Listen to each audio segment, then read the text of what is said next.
বিসমিল্লাহির রহমানির রহিম। আসসালামু আলাইকুম।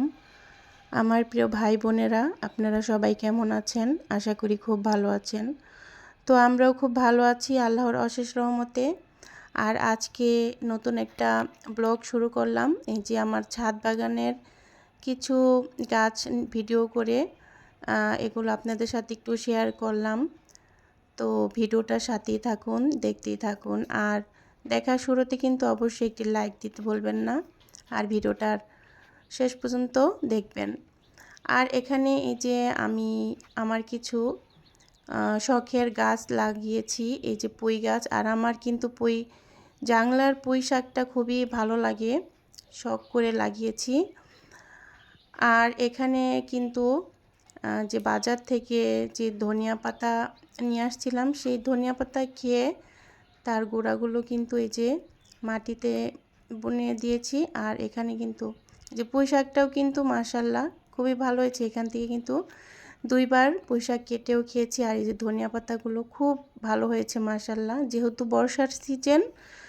আর এখন কিন্তু বর্ষার পানিতে, বৃষ্টির পানিতে কিন্তু গাছপালা ভালোই হয় আলহামদুলিল্লাহ। আর এখানে আমি কিন্তু কিছু ফুল গাছও লাগিয়েছি। তো আজকে যে আমি ফ্রেশ ধনিয়া পাতাগুলো নিয়ে আজকে ভর্তা করব। তো ভিডিওটা দেখতেই থাকুন, সাথেই থাকুন। আর এভাবে কিন্তু নিজের হাতের গাছ সবজি গাছ থেকে সবজি তুলতে বা শাক তুলতে খুবই ভালো লাগে, খুবই আনন্দ লাগে।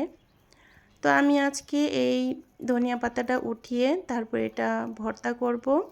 আর এই যে এখান থেকে কিন্তু পুঁই শাকটা আজকে আর নিব না, কারণ আজকে দরকার নেই। আর এই সাইডে কিন্তু আমি আবার এখানে বিভিন্ন ধরনের ফুল গাছ লাগিয়েছি।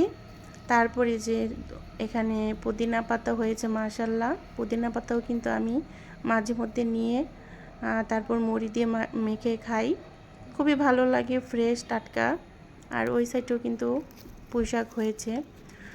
আর এই যে যাদের ছাদ বা আশেপাশে জায়গা আছে, তারা কিন্তু এইভাবে টবে বা মাটিতে ধনিয়া পাতা লাগিয়ে, আর এই ধনিয়া পাতাটা এতটাই ঘ্রাণ, নিজের এখানে সার নেই, সার ছাড়া এটা ফ্রেশ। আর আমি কিন্তু 3-4টা টবে বুনে দিয়েছি এখানে মাশাল্লাহ, আমার খাওয়ার উপযোগী হয়ে গেছে। আমি কিন্তু কিছুদিন পর তুলে ভর্তা করে খাই বা রান্না করে ডাল রান্নায় দিলে খুবই ভালো লাগে। তো আমার ছাদের যে গাছপালাগুলো আমি কিন্তু তেমন একটা যত্ন করতে পারিনি, এখন আবার একটু যত্ন দিয়ে করব, এখন একটু ফ্রি হয়েছি। আর এই সাইডে কিন্তু এই যে আমার ড্রাগন গাছে মাশাল্লাহ ফুল হয়েছে। আর এখান থেকে কিন্তু আমি 8-10টার মতো ড্রাগন খেয়েছি আলহামদুলিল্লাহ।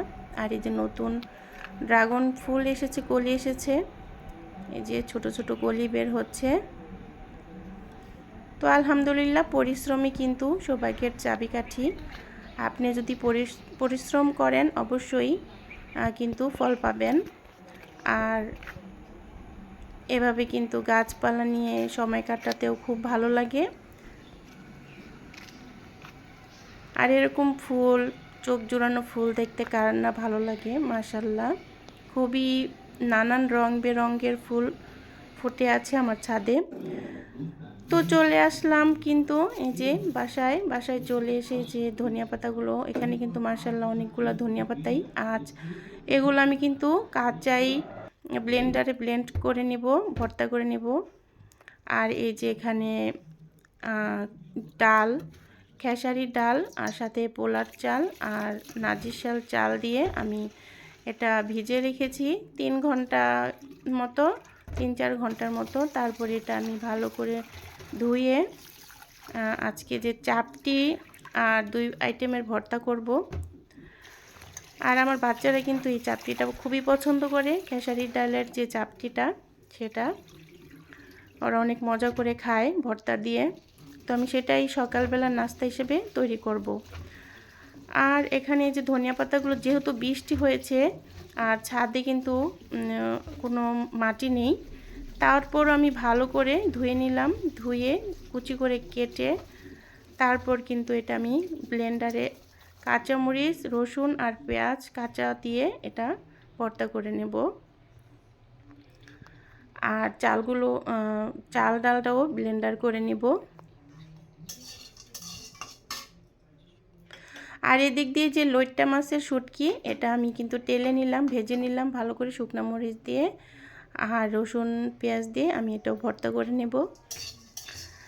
আর রসুন পেঁয়াজটা কিন্তু আমি তেলে নিয়েছি, তেলে নিয়ে তারপর ব্লেন্ডারে ব্লেন্ড করে আমি ভর্তাটা তৈরি করে নেব। তো আমার ভিডিওটা যারা দেখছেন, যারা নতুন, তারা অবশ্যই কিন্তু সাবস্ক্রাইব করে পাশে থাকবেন। আর এই যে আমি কিন্তু ব্লেন্ডার করে নিয়েছি, তারপরে অল্প পরিমাণে হলুদ গুঁড়ো দিয়ে লবণ দিয়ে আমি এটা ভালো করে একটা ব্যাটার তৈরি করে নিলাম। আর এই যে এটা কিন্তু চাপড়িটা কিন্তু ফ্রাই প্যানে তেমন একটা মুচমুচে হয় না, তাই আমি এই যে কাস্টিনের যেই ফ্রাই প্যানের মতো আছে কড়াই, সেটার মধ্যে আমি ভেজে নিলাম। এটাতে কিন্তু খুবই মুচমুচে হয়।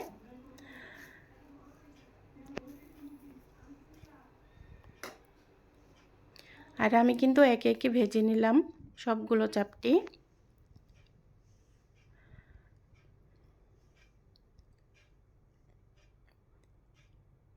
আর এই চাপটিগুলো কিন্তু গরম গরম খেতেই খুব ভালো লাগে।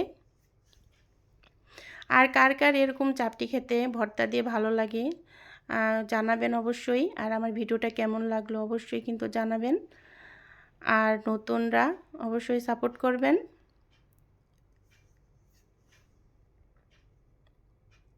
আর এই যে আমার তৈরি হয়ে গেল ভর্তা আর চাপটি।